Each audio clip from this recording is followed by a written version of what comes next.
Channel. MSc second semester में जो हम फिजिकल केमिस्ट्री का हमारा पेपर है, फिजिकल केमिस्ट्री में हमारा जो लास्ट टॉपिक है, जो फर्स्ट यूनिट है, determination of mean activity coefficient. Determination of mean activity coefficient मतलब mean activity of coefficient of electrolyte. अब एक तो होता है mean activity coefficient of electrolyte और एक होता है just activity of electrolyte. Activity of electrolyte. अब देखिए जो मीन एक्टिविटी होता है या एक्टिविटी जो होती है उसको हकल रूल के द्वारा डिटरमाइन किया जाता है। जो हकल रूल होता है, हकल रूल के द्वारा ही मीन एक्टिविटी और mean activity coefficient and mean activity को डिटरमाइन किया जाता है। मीन एक्टिविटी भी कह सकते हैं, जस्ट एक्टिविटी भी कह सकते हैं। जो मीन एक्टिविटी कोफिशिएंट होता है वो अलग होता है, जो मतलब टोटल जो होती है मीन एक्टिव कोफिशिएंट होता है, जो अलग अलग मॉलिक्यूल के लिए होती है, वो एक एक्टिविटी होती है। मतलब जैसे मान लीजिए सोडियम क्लोराइड है, सोडियम के लिए एक एक्टिविटी होगी, क्लोरीन के लिए एक्टिविटी अलग होगी। अब जो इन दोनों की जो एक्टिविटी होगी वो मीन एक्टिविटी कोफिशिएंट होगा, तो उसको हकल रूल के द्वारा डिटरमाइन किया जाता है। अब जब हकल रूल के द्वारा, अब जो मीन एक्टिविटी कोफिशिएंट होता है, मीन एक्टिविटी कोफिशिएंट के द्वारा ही मीन एक्टिविटी को डिटरमाइन किया जाता है।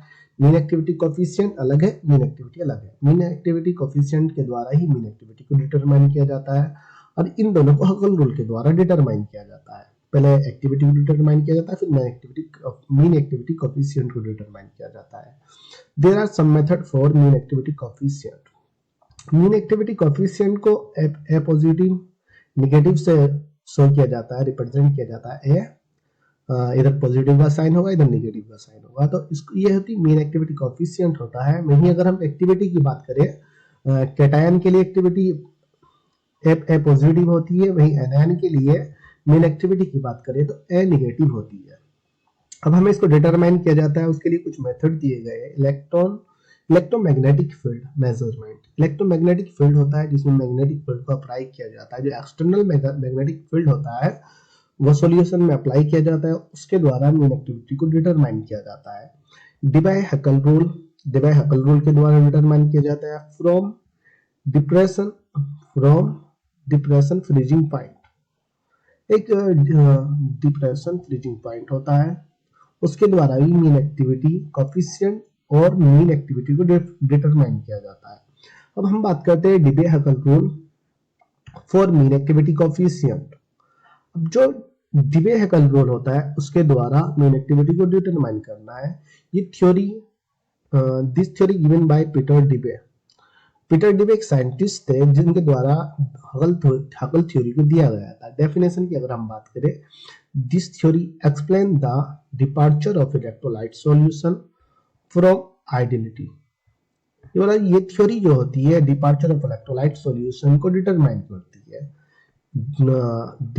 डिबे हकल रूल के द्वारा इलेक्ट्रोलाइट सॉल्यूशन को डिटरमाइन किया जाता है। जो इलेक्ट्रोलाइट सॉल्यूशन होता है उसमें इलेक्ट्रोड परसेंट होता है, जो इलेक्ट्रॉन आयंस प्रेजेंट होते हैं। इलेक्ट्रोलाइट सॉल्यूशन वही तो होता है। आयंस क्या होता है? नेगेटिव तथा पॉजिटिव आयन होते हैं। जब नेगेटिव पॉजिटिव आयन में डिसोसिएट होते हैं, अब वो कंसंट्रेशन के बेस पे सॉल्यूशन को डिटरमाइन करते हैं। अब देखिए किसी सॉल्यूशन की जो कंसंट्रेशन होती है, जब वो डिसोसिएट होते हैं, एक्टिविटी सेम नहीं होती है। जैसे सोडियम क्लोराइड है, सोडियम क्लोराइड के मॉलिक्यूल है, तो सोडियम के हो गए, Cl के मॉलिक्यूल हो गए। लेकिन जब डिसोसिएट होता है, कंसंट्रेशन इसकी 50 मान लीजिए, उसकी 50 कंसंट्रेशन होगी, लेकिन एक्टिविटी सेम नहीं होती है। एक्टिविटी क्योंकि सारे आयन डिसोसिएट नहीं होते हैं, तो वही हकल रूल के द्वारा हम मीन एक्टिविटी को डिटरमाइन करते हैं। उसने वो इसलिए बोला कि ये थ्योरी जो है इलेक्ट्रोलाइट सॉल्यूशन को डिटरमाइन करती है। वहीं अगर पोस्टुलेट की अगर हम बात करें, उसने बोला कि पोस्टुलेट के कुछ इसके पोस्टुलेट होते हैं। Solute completely dissociate in water. जो सोल्यूट होना चाहिए, ऐसा सोल्यूट होना चाहिए, solute should have which completely dissociate in water. ऐसा सोल्यूट होना चाहिए जो वाटर में कंप्लीटली डिसोसिएट हो जाए। और ये theory ionic interaction explain by this theory. जो आयनिक इंटरेक्शन होते हैं वो इस थ्योरी के द्वारा एक्सप्लेन किए जाते हैं। When external electric field apply, it's called relaxation effect। जब देखिए, जब सॉल्यूशन होता है, सॉल्यूशन जैसे नेगेटिव आयंस में ब्रेक हो जाते हैं, वो जब आयंस से ब्रेक हो जाते हैं उसमें एक electro external magnetic field apply किया जाता है, इलेक्ट्रिक फील्ड अप्लाई किया जाता है, जिसकी वजह से वो डिसोसिएट होने लगते हैं। अब डिसोसिएट होने के बाद वो डिस्टोर्टेड होने लगते हैं, मतलब जैसे निगेटिव कोई आयन है, मान लीजिए पॉजिटिव आयन है, पॉजिटिव निगेटिव आयन में ब्रेक हुआ, जो पॉजिटिव आयन होता है उसको निगेटिव आयन चारों तरफ से घेरे हुए रहते हैं, सब में सेम सेम इंटरेक्शन फोर्स लगता है। लेकिन जैसे ही इलेक्ट्रिक फील्ड अप्लाई किया जाता है बाहर से, तो जो आयंस होते हैं निगेटिव पॉजिटिव की साइड मूव करने लगते हैं, पॉजिटिव निगेटिव की साइड मूव करने लगते हैं। अब जब इसको जो मूव करने लगते हैं तो इसको रिलेक्शन इफेक्ट कहा जाता है। जो इलेक्ट्रिक फील्ड अप्लाई किया जाता है रिलेक्शन इफेक्ट किया जाता है। और जब वो एक तो नॉर्मल कंडीशन में होता है, जब वो मैग्नेटिक फील्ड उस पर अप्लाई नहीं किया जाता है, एक तो अलग शेप में होता है, लेकिन जब मैग्नेटिक फील्ड अप्लाई कर दिया जाता है या एक्सटर्नल इलेक्ट्रिक फील्ड अप्लाई कर देते हैं तो अलग शेप में आ जाता है। तो उसके बीच में जो टाइमिंग होती है उसको रिलेक्शन टाइम कहते हैं। वो भी मैं आगे दिखा दूंगा रिलेक्शन टाइम क्या होता है। And Debye theory explain the asymmetric effect and electrophoretic effect. जो हकल थ्योरी होती है, हकल थ्योरी के द्वारा एसिमेट्रिक इफेक्ट को डिटरमाइन किया जाता है और इलेक्ट्रोफेरेटिक इफेक्ट को डिटरमाइन किया जाता है। एसिमेट्रिक इफेक्ट वही होता है जब शेप सिमेट्रिकल से एसिमेट्री हो जाती है, शेप सिमेट्रिकल से एसिमेट्रिक हो जाती है, इसको एसिमेट्रिक इफेक्ट कहा जाता है। कि जब सॉल्यूशन डिसोसिएट होता है तो वो सिमेट्रिक होता है, बाहर से जब इलेक्ट्रिक फील्ड अप्लाई किया जाता है फिर वो एसिमेट्रिक हो जाता है। एक मिनट पहले मैं आपको शेप दिखा देता हूँ, इसको हम बाद में पढ़ते हैं। ये जैसे नॉर्मल शेप है, अब ये नॉर्मल शेप है, दे पॉजिटिव आयन है, सब पे इक्वल इलेक्ट्रिक फोर्स लगा हुआ है, पॉजिटिव से नेगेटिव सब इक्वल शेप में है। लेकिन जैसे इस पे इलेक्ट्रिक फील्ड अप्लाई किया गया बाहर से, अब ये इलेक्ट्रिक फील्ड ये है ना एनोड कैथोड में डाले गए, जो इलेक्ट्रिक फील्ड अप्लाई किया गया, अब जो पॉजिटिव होता है एनोड की साइड मूव करने लगता है, जो निगेटिव होते हैं वो कैथोड की साइड मूव करने, जो कैथोड होते हैं वो एनोड की साइड मूव करने लगते हैं, एनोड कैथोड की साइड मूव करने लगता है, पॉजिटिव निगेटिव की तरफ, निगेटिव पॉजिटिव। तो ये डिस्टॉर्टेड हो। अब देखिए पॉजिटिव ये यहाँ पर था, उसके बाद ये यहाँ पर क्या है इस इलेक्ट्रोड की वजह से, तो ये शेप क्या हुई एसिमेट्रिक हो गई। ये कैसी थी सिमेट्रिक एटमॉस्फेयर था।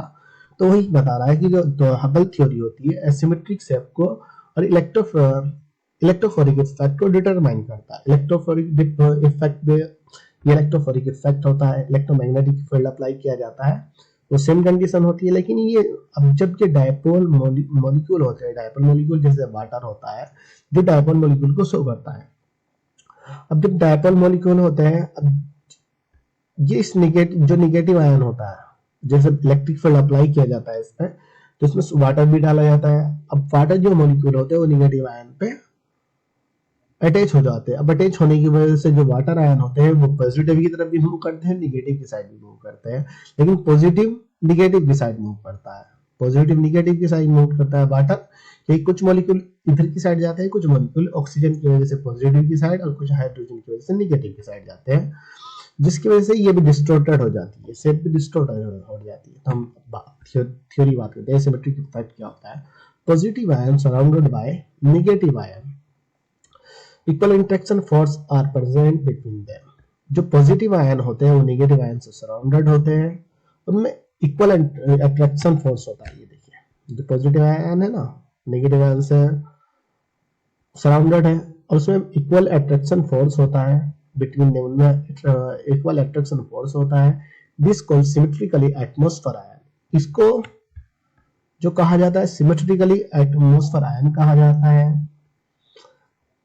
When we apply external electromagnetic field, जब हम एक्सटर्नल बाहर से इलेक्ट्रोमैग्नेटिक फील्ड अप्लाई करते हैं तो सिमेट्री डिस्टॉर्टेड हो जाती है, सिमेट्री डिस्टॉर्टेड हो जाती है, क्योंकि जो निगेटिव आयन होते हैं वो एनोड की साइड मूव करने लगते हैं, पॉजिटिव आयन कैथोड की साइड मूव करने लगते हैं। तो जो आयनिक एटमॉस्फेयर होता है, न्यू आयनिक एटमॉस्फेयर फॉर्म हो जाता है, जिसको एसिमेट्रिक कहा जाता है, एसिमेट्रिक आयनिक एटमॉस्फेयर कहा जाता है। और इस इफेक्ट को जो कहते हैं एसिमेट्रिक इफेक्ट कहते हैं। But there is a time, this time is called relaxation time. इन दोनों के बीच में एक टाइम होता है सिमेट्रिक इफेक्ट से एसिमेट्री में चेंज होने में। जो सिमेट्रिकल एटमॉस्फेयर आयन होता है, आयनिक एटमॉस्फेयर होता है, उसको एसिमेट्रिक में चेंज होने के लिए एक रिलेक्शन टाइम होता है, एक टाइम पीरियड होता है कि 1 सेकंड 2 सेकंड जितना भी टाइम लगता है, तो इन दोनों के बीच जो टाइम लगता है उसको रिलेक्शन टाइम कहा जाता है। Asymmetric effect, relaxin effect decrease the mobility of ion. जो रिलैक्सन इफेक्ट होता है, रिलैक्सन इफेक्ट क्या था?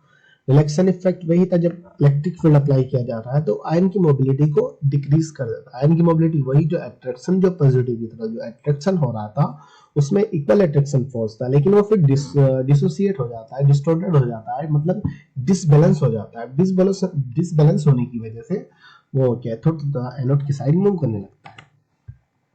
तो यहाँ पर उसने वो डायग्राम बना दिया जो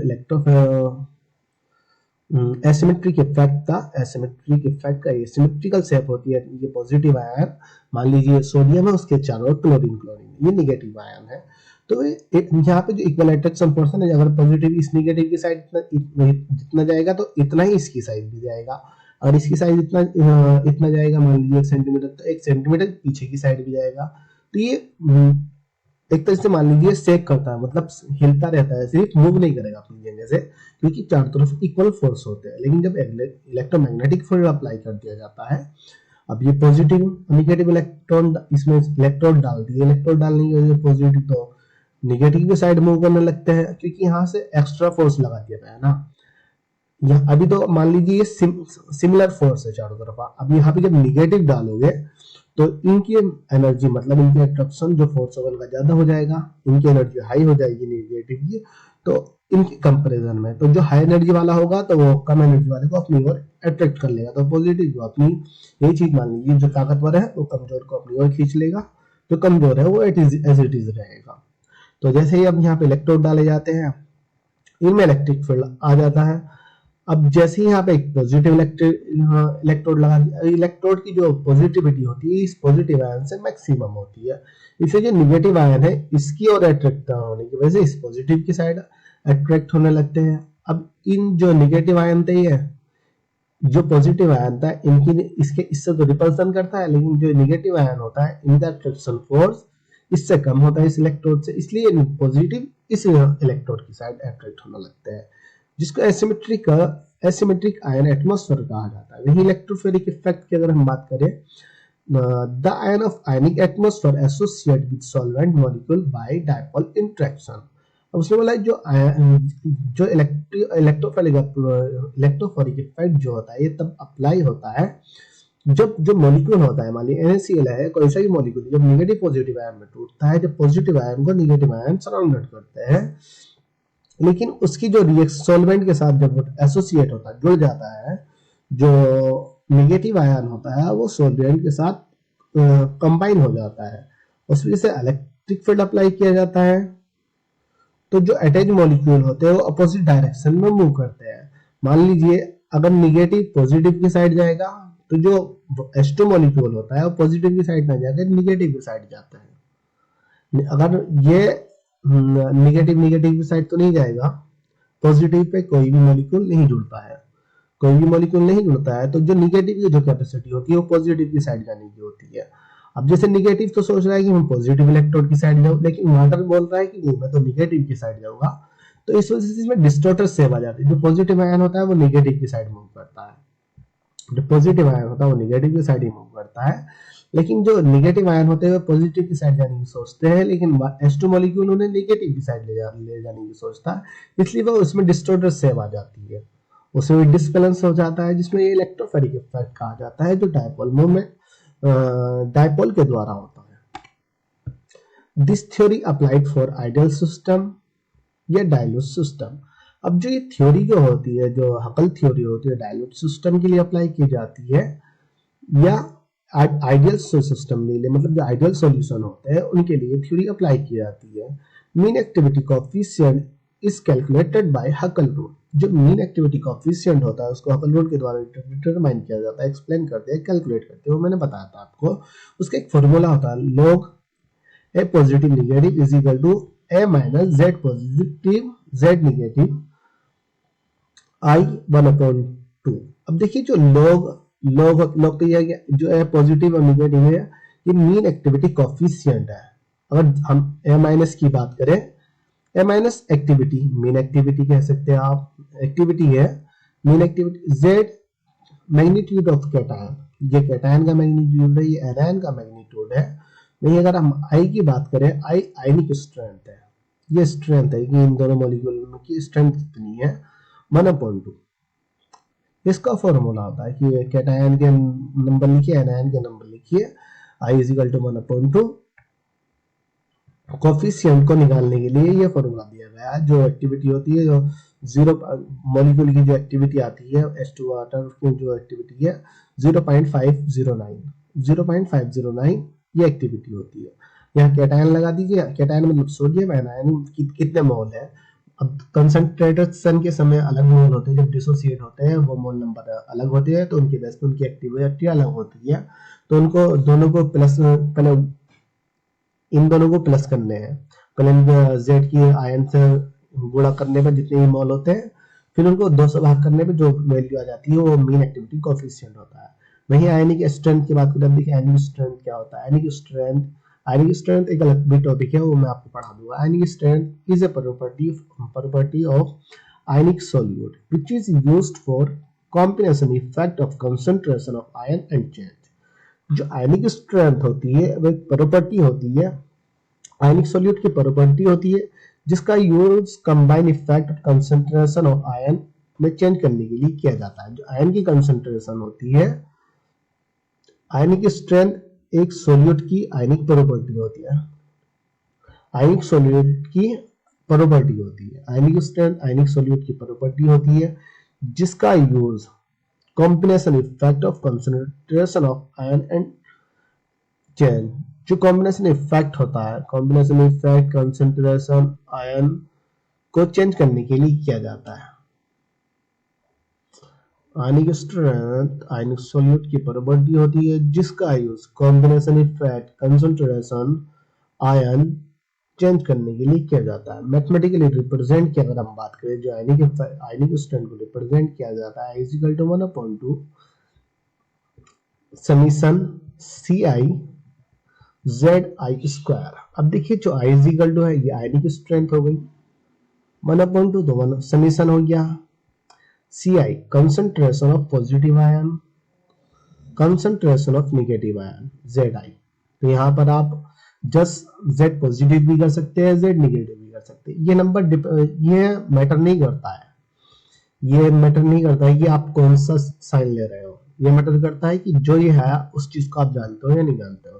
तो इसलिए आयनिक स्ट्रेंथ को आई से रिप्रेजेंट किया जाता है, इज इक्वल टू 1/2 समीशन। आप यहाँ पे के ले लीजिए, एल ले लीजिए, पी ले लीजिए, ये वो कुछ भी ले लीजिए, तो मेन चीज ये है CI concentration of positive ion, C पे पॉजिटिव लगा दीजिए, जेड पे निगेटिव लगा दीजिए, Z²। जो निगेटिव होगा जितने मोल होगा उसको स्क्वायर करना है, CI को एज इट इज लेना है, जो कंसंट्रेशन ऑफ पॉजिटिव आयन होता है। अब देखिए इसका जो कुछ एग्जांपल दिए गए हैं, कंसंट्रेशन आयनिक स्ट्रेंथ को हम किस तरीके से निकालते हैं। जो मेन एक्टिविटी होती है इसको किस तरीके से कैलकुलेट किया जाता है तो मैंने आपको बता दिया। लेकिन अब आयनिक स्ट्रेंथ की अगर हम बात करें, आयनिक स्ट्रेंथ को किस तरीके से निकाला जाता है, calculate the ionic strength of 1 mole of sodium sulphate. अब सोडियम सल्फेट Na के मॉलिक्यूल 2 होते हैं, एस सल्फेट 1 मॉलिक्यूल है।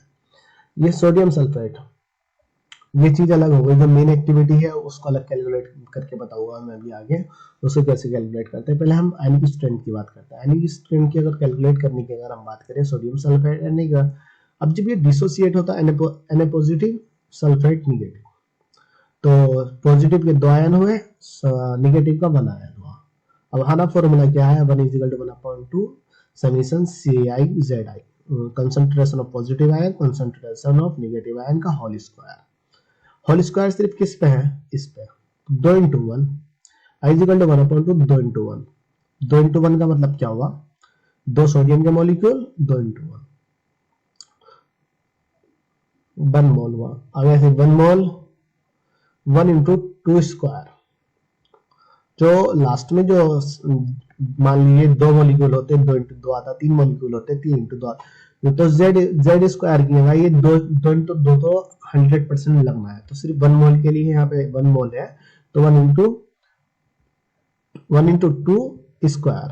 अब 2 स्क्वायर है, 2 दूनी 4 होगा, 4 कम 4 होगा, 2 कम 2, 4 प्लस 2 6 हो जाएगा। 6 को जब आप ऊपर रखोगे, अब जब 6 को 2 से डिवाइडेड करोगे तो आपकी 3 आ जाएगा, इसकी वैल्यू 3 होगी, वैसे हम यहाँ पे कर दिया। I is equal to 1/2 + 4 6/2। Ionic strength क्या हुई, 3 हुई। वहीं उसने बोला ये ट्राइअमोनियम फास्फेट की आयनिक स्ट्रेंथ बताइए, वही सेम चीज, I equal to 1/2 summation CiZi positive concentration और नेगेटिव कंसंट्रेशन। अब पॉजिटिव कंसंट्रेशन कितनी है 3, negative concentration 3 into 1, 1 into 2 square, 2 एकम 2, 2 दूनी 4, 4 एकम 4 और 3 7, 3.1। इसके आयनिक स्ट्रेंथ कितनी है 3.1। कुछ नहीं करना इस तरीके से उसको नहीं, I is equal to 1/2 CI concentration of positive ion, concentration of negative ion. Negative ion पे सिर्फ होल स्क्वायर लगाना है, होल स्क्वायर जो लगा नेगेटिव आयन पे नहीं लगाना है। जो भी जितने भी मोल होते हैं उसकी गुणा जब 2 से करते हैं 2 के ऊपर स्क्वायर लगाना है। अब जो पॉजिटिव आयन होता है उसकी 1 से गुणा की जाती है, लेकिन उसकी मोल जो नेगेटिव आयन होता है उसकी 2 से गुणा की जाती है। मान लीजिए 1 है तो 2 से 4 होगा, तो जब भी 4 से 2 से गुणा की जाती 2 दूनी 4। अब जब 4 यहाँ पर आ गया उस 3 मोल है, 4 दिया 12। तो जो लास्ट वाला है नेगेटिव आयन उसको 2 स्क्वायर से उसकी गुणा की जाएगी। एसिमेट्रिक इफेक्ट और फास्फोरिक इफेक्ट।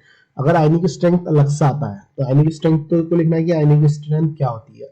आयनिक स्ट्रेंथ एक प्रॉपर्टी होती है जो आयनिक सॉल्यूट की प्रॉपर्टी होती है, जिसका यूज कंसंट्रेशन को डिटरमाइन करने के लिए किया जाता है, आयन के एक्सचेंज के लिए किया जाता है, कॉम्बिनेशन इफेक्ट को डिटरमाइन करने के लिए आयनिक स्ट्रेंथ का यूज किया जाता है, जिसका formula I is equal to summation concentration of positive ion concentration of negative ion होता है।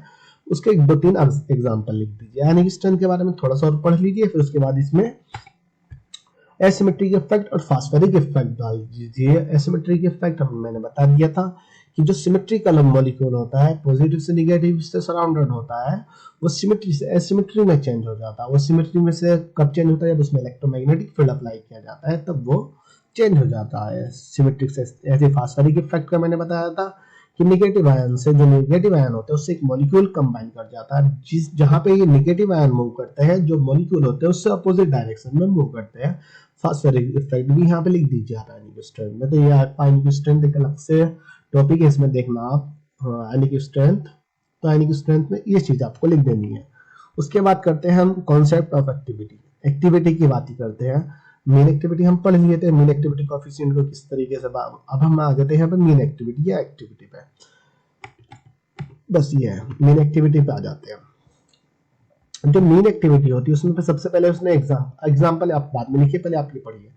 It is for non ideal solution. Main activity coefficient ideal solution. अब ये बोला है कि नॉन आइडियल सॉल्यूशन के लिए अगर हम बात करें, concentration is not equal to ए।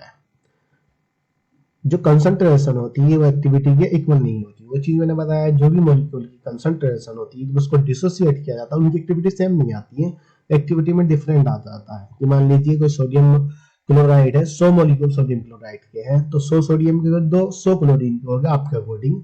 लेकिन जब वो डिसोसिएट होता है, जब उसकी आपकी एक्टिविटी निकालते हो तो आपकी एक्टिविटी 100 नहीं आती है, एक्टिविटी कम आती है, क्योंकि वो उसकी कंसंट्रेशन के बेस पर आती है।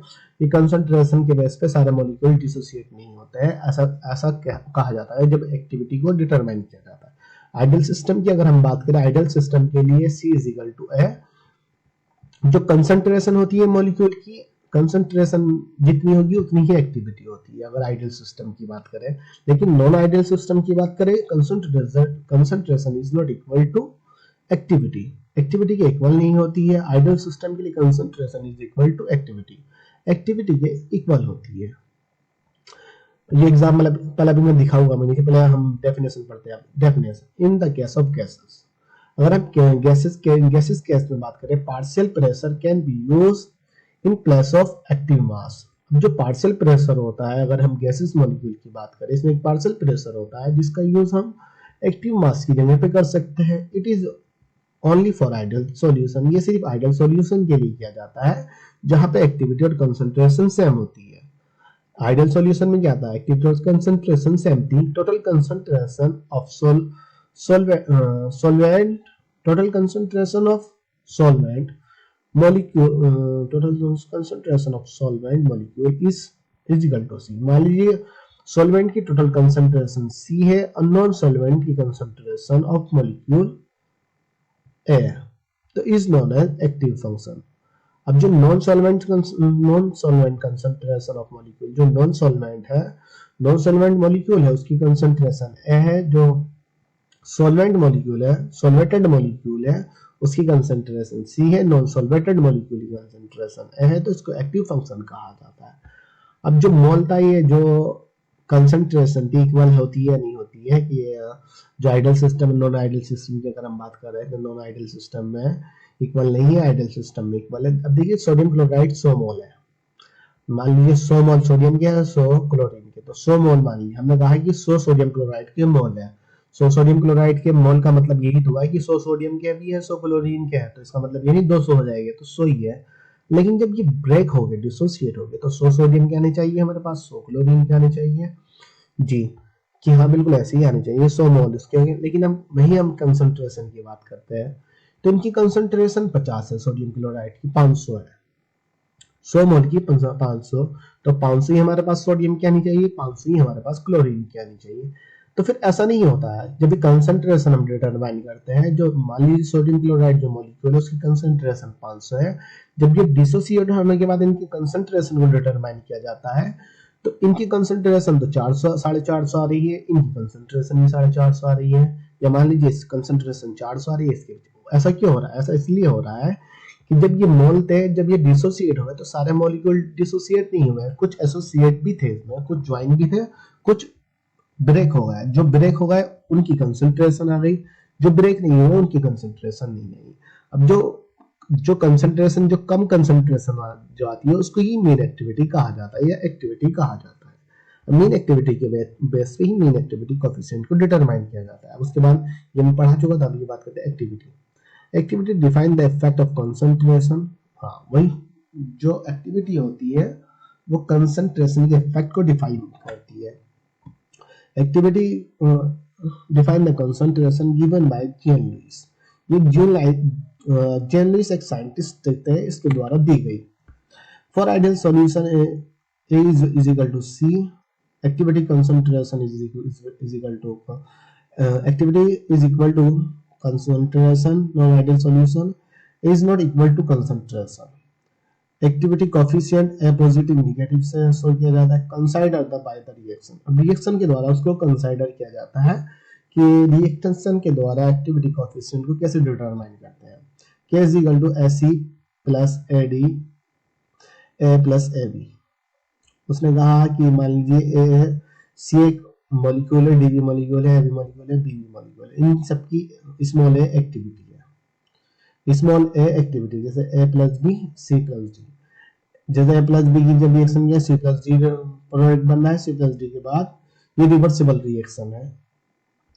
अब जब इनकी कंसंट्रेशन डिटरमाइन करते हैं तो A capital C capital A capital B capital D, तो कंसंट्रेशन होगा, स्मॉल होगा, एक्टिविटी कहा जाता है। अब एक्टिविटी जब कोएफिशिएंट को डिटरमाइन किया जाता है product upon reactant, product upon reactant, फिर प्रोडक्ट की एक्टिविटी आ जाती है, नीचे रिएक्टेंट की एक्टिविटी आ जाती है, उसके बाद फिर हम एक्टिविटी कोएफिशिएंट डिटरमाइन कर लेते हैं according to M A upon activity mole is known as activity coefficient. A positive negative को जानते, A positive positive negative is known as activity coefficient. M molarity.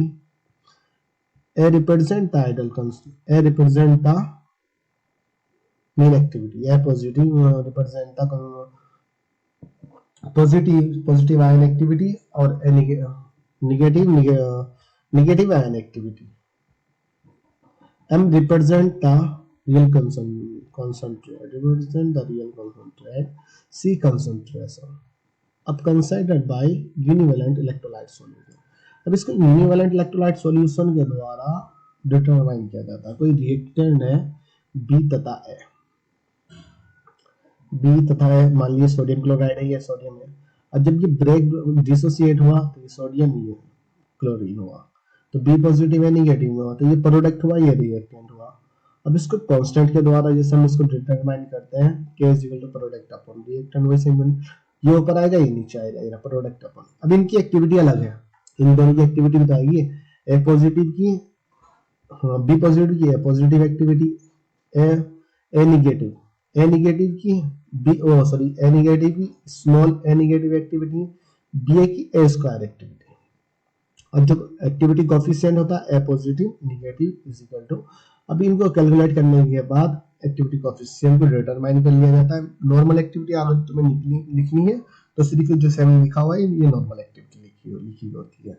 Main activity में सिर्फ negative लगा दिया जाता है मेन एक्टिविटी कोएफिशिएंट में। Main activity of electrolyte solution, main activity coefficient represent by, जो मेन एक्टिविटी कोएफिशिएंट होता है पॉजिटिव नेगेटिव के द्वारा रिप्रेजेंट किया जाता है, वो मैं आगे दिखा देता हूँ। उसने फिर दूसरा एग्जांपल दिया, मान लीजिए अगर हमें मेन एक्टिविटी कोएफिशिएंट निकालना है इलेक्ट्रोलाइट सॉल्यूशन में, ए बी हमने एक सॉल्यूशन लिया, वही मान लीजिए sodium chloride, hydrogen bromide, negative positive में जो ब्रेक होता है वो वाला हमने सॉल्यूशन ले लिया। और इलेक्ट्रोलाइट होना चाहिए, इलेक्ट्रोलाइट का मतलब क्या, जो आयन में ब्रेक हो जाए। एक्स और वाई उसकी कंसंट्रेशन होती है, एक्स वाई की कंसंट्रेशन। जब ये डिसोसिएट हो रहा है तो ए की कंसंट्रेशन तो हो गई एक्स, बी की कंसंट्रेशन हो गई वाई। अब कंसंट्रेशन इक्वल नहीं होती है, ये हमें पता था। इसकी कंसंट्रेशन के जब ये डिसोसिएट हो रहा है, इन दोनों की कंसंट्रेशन इक्वल नहीं होगी, चेंजेस होता। जो चेंजेस होता है उसको एक्टिविटी कहते हैं। A B electrolyte solution, X Y concentration होती है। अगर नॉर्मल एक्टिविटी की बात करें तो ए पॉजिटिव के द्वारा शो कर दिया जाता है और नेगेटिव के द्वारा शो कर दिया जाता है नॉर्मल एक्टिविटी। एक ही नॉर्मल एक्टिविटी ए पॉजिटिव का होल है, ये वाला मॉलिक्यूल हो गया। ए नेगेटिव आयन की एक्टिविटी 20 का मॉलिक्यूल हो गया। अब ये प्रोडक्ट हुआ, ये रिएक्टेंट हुआ, वही सेम कंडीशन। अब वहां पे है तो हम K is equal to product upon reactant करके निकाल रहे थे, यहाँ पे हम mean activity coefficient is equal to product upon reactant करके तब निकाल देगी अपर के ion dissociate ion activity and solution activity, solution concentration या अपन पे सबसे पहले आप लिखे ऊपर लिखोगे कहाँ है, अपन में जैसे जिस तरीके लिखे आती ना, मतलब प्रोडक्ट अपन रिएक्टेंट का प्रोडक्ट में आप ऊपर की साइड में concentration of dissociate ion, concentration of molecule, concentration of dissociate ion upon concentration of molecule A positive negative, तो उसकी कोएफिशिएंट की वैल्यू हम निकाल लेते हैं। दूसरा मेथड ये होता है A positive negative mean activity coefficient is equal to A positive A positive negative B, तो A तथा B क्या हो गया, A प्लस B। तो उसके जब इसे वन प्लस बी, तो इन दोनों की जो वैल्यू आ जाती है तो इनको कैलकुलेट कर लिया जाता है, जो मीन एक्टिविटी कोएफिशिएंट, मतलब इनकी जगह पर 10, 100, 15, 20 इस तरीके से नंबर आते हैं। नंबर आने के बाद उसको कैलकुलेट करने के बाद मीन एक्टिविटी कोएफिशिएंट डिटरमाइन। नहीं रिलेशन की अगर हम बात करें, A B X Y, A positive B negative ion हो गया, ये पॉजिटिव आयन हो गया, इसकी एक्स कंसंट्रेशन, इसकी Y concentration. Now calculate the mean activity coefficient, mean activity coefficient करनी हुई। नॉर्मल एक्टिविटी को सिर्फ इस तरीके से कैलकुलेट किया जाता है, A positive is equal to A positive की ए पॉजिटिव कंसंट्रेशन हो गई, ए प्रोडक्ट की ए नेगेटिव कंसंट्रेशन हो गई, बी प्रोडक्ट की नॉर्मल मीन एक्टिविटी या मीन एक्टिविटी कोएफिशिएंट, इसको डिटरमाइन करनी है, ये फॉर्मूला। ओके, ये लेक्चर हमारा यहाँ पे समाप्त होया, उसके बाद हम नेक्स्ट लेक्चर पढ़ते होंगे। Thank you.